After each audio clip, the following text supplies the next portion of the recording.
도시락 하나의 가격은 4,500원입니다. 같은 재료로 집에서 만들면 2,000원이면 충분합니다. 그러나 당신은 매주 도시락을 삽니다. 이것은 게으름이 아닙니다. 정교하게 설계된 식사 인식 구조입니다. GS25는 1990년 한국 1호점을 연 이후 2024년 기준 전국 매장 수 1,000개를 넘긴 한국 1위 편의점 브랜드입니다. 그리고 그 매장 안에서 가장 빠르게 매출이 성장하는 카테고리가 바로 도시락입니다. 단순한 끼니 대용식이 아닙니다. 1인 가구의 식생활 전체를 편의점 안으로 끌어들이는 핵심 상품입니다. 오늘은 GS25 도시락이 당신의 뇌를 속이는 6가지 방식을 해부하겠습니다. 매대 앞에서 보내는 단 30초 동안 당신의 식사 결정은 이미 누군가에 의해 이루어지고 있습니다. 첫 번째는 패키지의 시각적 풍성함입니다. 도시락의 투명한 뚜껑은 우연이 아닙니다. 안에 든 반찬의 색깔이 그대로 보이도록 설계된 구조입니다. 빨간 김치, 초록 시금치, 노란 계란말이, 갈색 불고기, 다양한 색상이 한 번에 보일수록 뇌는 이 식사를 영양적으로 균형 잡힌 끼니로 인식합니다. 이것을 시각적 다양성 효과라고 부릅니다. 실제 영양 함량과 무관하게 색이 많은 음식은 더 영양가 있어 보입니다. 같은 5,000원짜리 도시락이라도 색이 단조로운 도시락보다 다채로운 도시락의 선택률이 3배 이상 높습니다. 영양은 보이지 않지만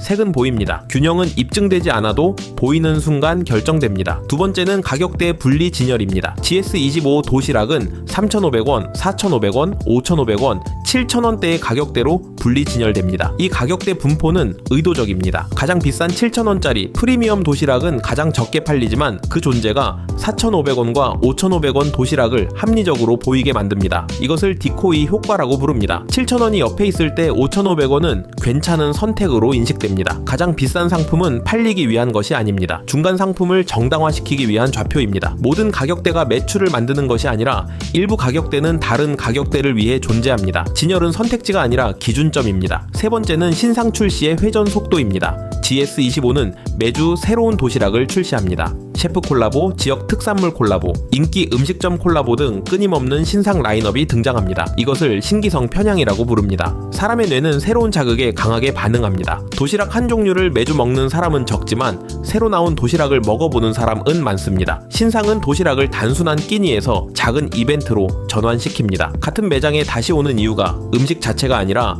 새로움의 리듬에 있게 됩니다. 신상은 매출이 아니라 방문 빈도를 만듭니다. 매주 바뀌는 메뉴판은 매주 매장을 다시 찾게 만드는 가장 효율적인 도구입니다. 네 번째는 진열 위치의 동선 설계입니다. 도시락은 대부분 편의점의 가장 안쪽 냉장 진열대에 배치됩니다. 매장 입구에서 도시락을 사려면 매장 전체를 가로질러야 합니다. 이 동선 위에서 음료, 과자, 디저트, 즉석식품이 시야에 들어옵니다. 이것을 강제 노출 동선이라고 부릅니다. 도시락 하나만 사러 들어왔던 사람이 음료, 디저트, 과자까지 함께 사나가는 이유입니다. 객당하는 도시락 단품이 아니라 도시락을 중심으로 한 묶음 구매에서 만들어집니다. 매장 안쪽에 도시락을 두는 것은 보관의 편의가 아니라 매출의 설계입니다. 가장 안쪽에 있는 상품이 가장 많이 팝니다. 다섯 번째는 전자레인지의 위치입니다. 매장 안에는 무료로 사용할 수 있는 전자레인지가 비치되어 있습니다. 이 장치는 단순한 편의 시설이 아닙니다. 도시락을 즉시 데워 매장 안에서 먹을 수 있다는 사실은 구매 결정의 마찰을 0에 가깝게 줄입니다. 이것을 즉시 만족 편향이라고 부릅니다. 인간은 가까운 미래의 보상을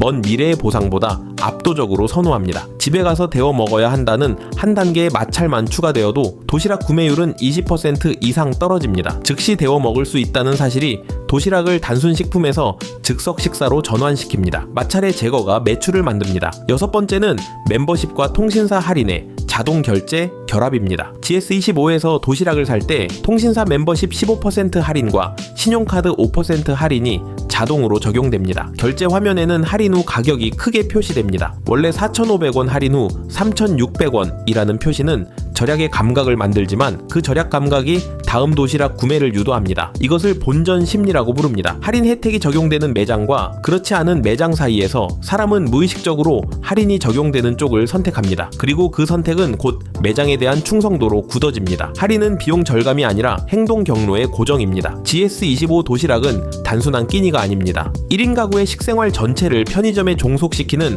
가장 강력한 카테고리입니다. 여기서 설명한 6가지 구조는 CU, 세븐일레븐, 이마트24의 도시락 전략에도 동일하게 적용되어 있습니다. 도시락 한 개의 마진은 작지만 도시락이 만드는 방문 빈도와 묶음 구매가 편의점 매출의 중심축이 됩니다. 도시락을 자주 사는 사람은 편의점 전체에 더 많은 돈을 씁니다. 도시락은 미끼이고 함께 사는 모든 것이 본업입니다. 당신이 매주 GS25에서 도시락을 사 먹는다면 1년 동안 그 매장에 지출하는 금액은 100만 원을 훌쩍 넘습니다. 그 금액의 절반은 도시락 자체가 아니라 도시락을 사면서 함께 담은 음료와 디저트와 간식입니다. 도시락은 끼니가 아니라 매장 전체로 들어오는 입장권 역할을 합니다. 매장에 들어가는 이유와 매장에서 쓰는 돈은 같은 것이 아닙니다. 다음 GS25 방문해서 한 가지만 해보십시오. 도시락만 골라 들고 다른 진열대를 지나치지 말고 바로 계산대로 가보십시오. 그 단순한 동선 변경 하나로 평소 결제 금액의 절반을 줄일 수 있습니다. 차이가 큰 만큼 당신은 도시락이 아니라 동선에 돈을 쓰고 있었던 것입니다.